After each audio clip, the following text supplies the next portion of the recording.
있습니다. 수요예배 끝나고 재직회가 있습니다.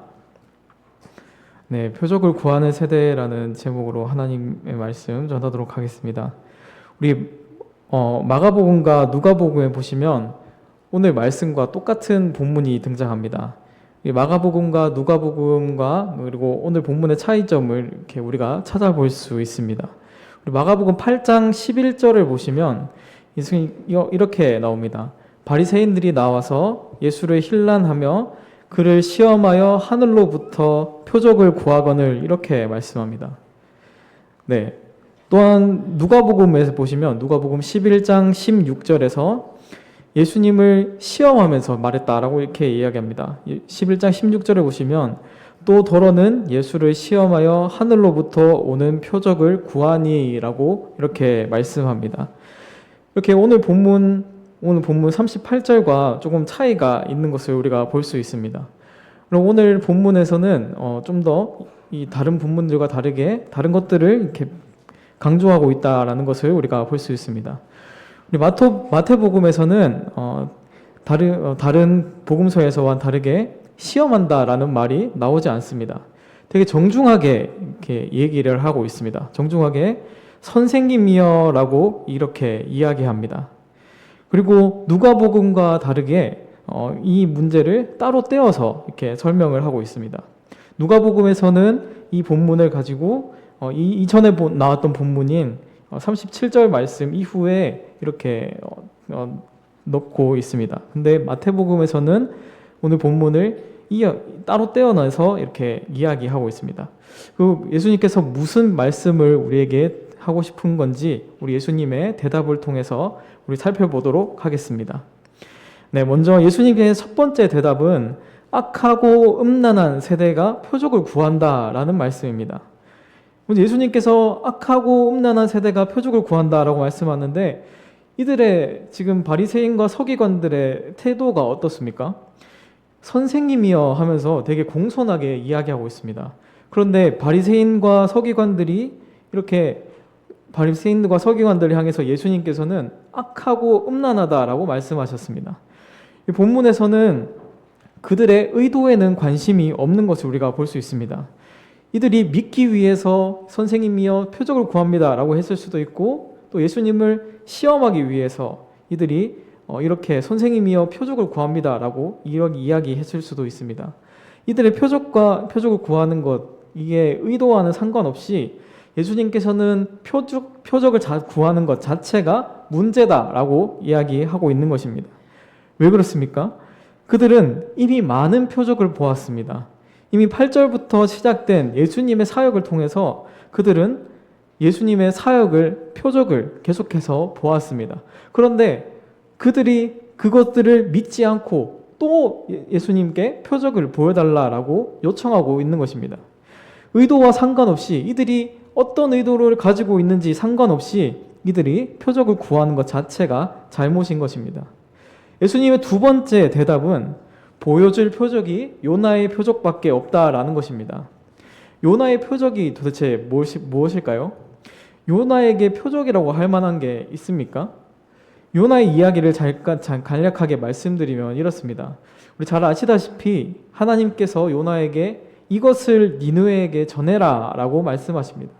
그리고 하나님의 명령을 들은 이 요나는 이것을 전하기 싫어했습니다. 그래서 배를 타고 도망가게 됩니다. 또 배를 타고 도망가다가 어떻게 됐습니까? 이 폭풍우가 몰아치게 됐습니다. 그래서 폭풍우가 몰아치고 선원들과 대화를 하고 그러는 과정에서 이 요나가 바다에 빠지는 선택을 하게 됩니다. 이 하나님께서 나로 인해서 이 폭풍우가 몰아친다라고 요나가 그렇게 이야기한 것입니다. 그래서 어떻게 됩니까? 물고기 뱃속에 요나가 갇히게 됩니다. 이 중에서 과연 요나의 표적이 무엇일까요? 제가 생각했을 때는 기적이라고 한다면 요나가 물고기 뱃속에 들어가는 것 같은데 그것이 예수님이 말씀하신 그 표적일까요? 예수님께서는 요나의 표적에 대해서 부연 설명하십니다. 우리 40절에 이렇게 말씀합니다. 요나가 밤낮 사흘 동안 큰 물고기 뱃속에 있었던 것 같이 인자도 밤낮 사흘 동안 땅 속에 있으리라 이렇게 말씀합니다. 예수님께서 요나가 이 물고기 뱃속에 사흘 동안 있었던 것처럼 예수님께서 사흘 동안 땅 속에 있을 것이다 라고 말씀하시는 겁니다. 요나가 물고기 뱃속에서 나와서 무엇을 행했습니까? 바로 심판을 선포했습니다. 심판을 외치고 다녔습니다. 예수님께서 말씀하시는 표적이 바로 이것입니다. 바로 심판을 선포하는 것이 예수님이 말씀하시는 표적입니다. 심판을 선포하는 것밖에, 요나가 물고기 뱃속에서 나와서 심판을 선포하는 것밖에는 표적이 없다는 것입니다. 예수님께서 요나처럼 사흘 동안 땅 속에 계시다가 나와서 심판을 선포하신다라고 말씀하셨습니다. 결국에는 예수님께서 이 세대에게 심판을 선포하는 것, 그것만이 표적인 것입니다. 그럼 결국 예수님께서 오늘 본문을 통해서 말씀하고 싶은 것은 무엇일까요? 예수님께서 심판 날에 악한 세대가 심판을 받을 것이다 라고 말씀하셨습니다.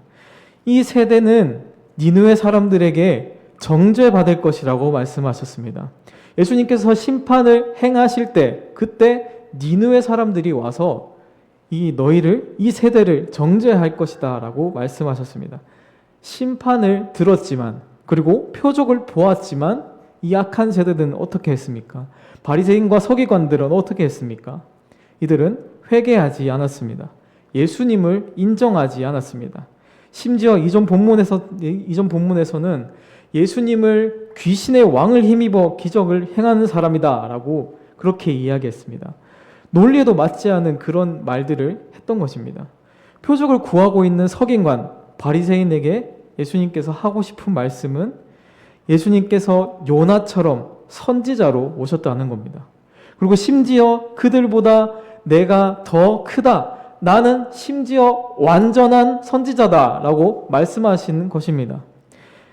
남방의 여왕이 이 솔로몬을 찾아서 먼 곳을 달려왔던 것처럼, 그리고 솔로몬의 말씀을 들었던 것처럼 이 예수님께서 선포하신 이 말씀을 들으라는 것입니다. 오늘 말씀을 정리하면 예수님은 표적 말고 예수님을 바라보라라고 말씀하시는 겁니다. 내가 지금 이 땅에 왔는데 왜 나 말고 표적을 구하느냐라고 말씀하시는 겁니다. 왜 나를 보지 않고 다른 것들을 보려고 하느냐라고 말씀하시는 겁니다. 그들이 말한 표적을 보여달라는 그 말의 의도가 어떻든 예수님께서 지금 메시아로 오셨는데 예수님께서 계속해서 내가 메시아다, 하나님의 아들이다 라는 것을 직접적으로 그리고 간접적으로 보여주셨는데 이 바리새인과 서기관들은 표적을 구하고 있는 것입니다.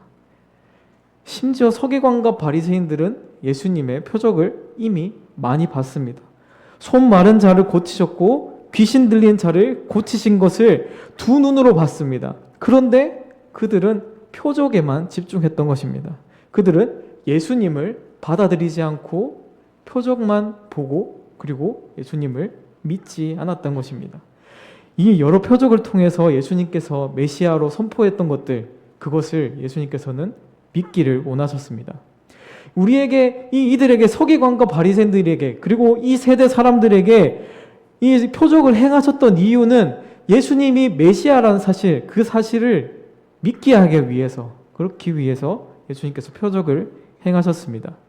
그렇지만 이 악한 세대는 표적으로만 바라보고 예수님을 믿지 않았습니다.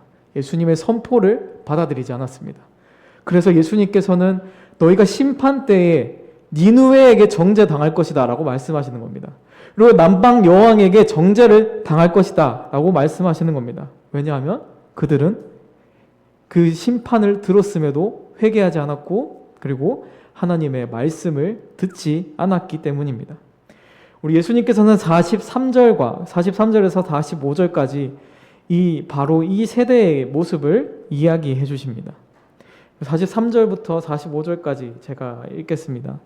더러운 귀신이 사람에게서 나갔을 때 물 없는 곳으로 다니며 쉬기를 구하되 쉴 것을 얻지 못하고 이에 이르되 내가 나온 내 집으로 돌이라 하고 와보니 그 집이 비우고 청소되고 수리되었거늘 이에 가서 저보다 더 악한 귀신 7을 데리고 들어가서 거하니 그 사람의 나중 형편이 전보다 더욱 심하게 되느니라. 이 악한 세대가 또한 이렇게 되리라. 아멘. 이 예수님께서 귀신 들린 사람이 있었는데 그 귀신 들린 사람이 귀신 들린 사람에게서 귀신이 떠났습니다. 그런데 이 귀신이 정처 없이 또 돌다가 그 귀신이 다시 그 귀신 들렸던 사람에게 가려고 했습니다. 그런데 집을 보니까 되게 깨끗하고 청소되어 있는 것입니다.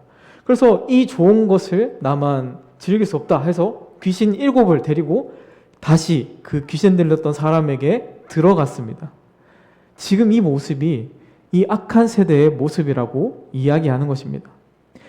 지금 예수님을 받아들이지 않는 이 세대가 지금 예수님이 오셨음으로 인해서 더 치유받을 수 있고 귀신이 다 떠나갈 수 있는데 그것을 예수님을 받아들이지 않고 다른 귀신 7을 데리고 들어올 것이다 라는 말씀입니다. 심판을 너희가 들었지만 너희가 받아들이지 않기 때문에 이 심판 날에 다시 더 악한 귀신들이 너희 안에 들어갈 것이다. 그런 이야기인 것입니다. 사랑하는 성도 여러분, 우리는 예수님께 표적만을 구하고 있지 않습니까? 우리 바리새인처럼 그리고 서기관들처럼 공손하게 예수님께 표적을 구한 적도 많이 있을 것입니다. 하지만 우리가 눈에 보이는 그 표적을 구하는 것은 하나님의 뜻이 아닙니다. 하나님은 그것만을 우리에게 구하라고 하지 않으셨습니다. 예수님께서는 우리가 표적보다 예수님께 초점을 맞추기를 원하셨습니다. 예수님을 더욱더 찾기를 원하셨습니다. 예수님께서 계속해서 보여주신 표적은 단지 예수님을 믿게 하기 위한, 심판을 선포하기 위한 그런 수단이었습니다. 예수님께서 행하시는 표적을 통해 예수님이 드러나기를 원하셨습니다. 예수님이 만약에 이 사역만을 위해서, 예수님의 표적만을 위해서 이 땅에 오셨다면 예수님은 단지 마술사로 이 땅에 오신 것일 것입니다. 하지만 예수님은 이 땅에 선지자로 오셨습니다.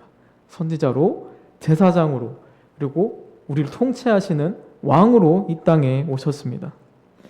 그럼 예수님께서 우리에게 주신 진정한 표적은 무엇일까요? 바로 하나님의 말씀입니다. 하나님께서 우리에게 주신 이 오늘 본문처럼 하나님께서 우리에게 이 말씀을 주셨습니다. 그리고 매일의 삶에서 읽는 이 말씀을 통해서 우리에게 그 표적인 예수님 하나님의 말씀을 주셨습니다. 하나님의 말씀을 통해서 심판을 선포하셨고 그리고 우리에게 구원을 선포하셨습니다. 그리고 우리가 그것을 믿고 그것을 우리가 받아들일 때, 그리고 그것을 우리가 받아들이고 그 말씀을 믿고 회개하고 그리고 그 말씀에 귀를 기울일 때 우리 하나님께서 우리에게 은혜 내려 주실 줄 믿습니다.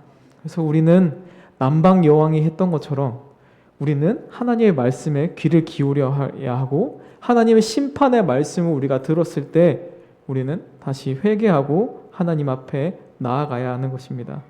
우리 하나님의 말씀을 더욱더 내 삶에 가까이 하고 그리고 예수님을 더욱더 찾는 우리 모두가 되기를 소망합니다. 우리 같이 기도하겠습니다. 우리 말씀을 기억하시면서 같이 기도하시겠습니다. 하나님,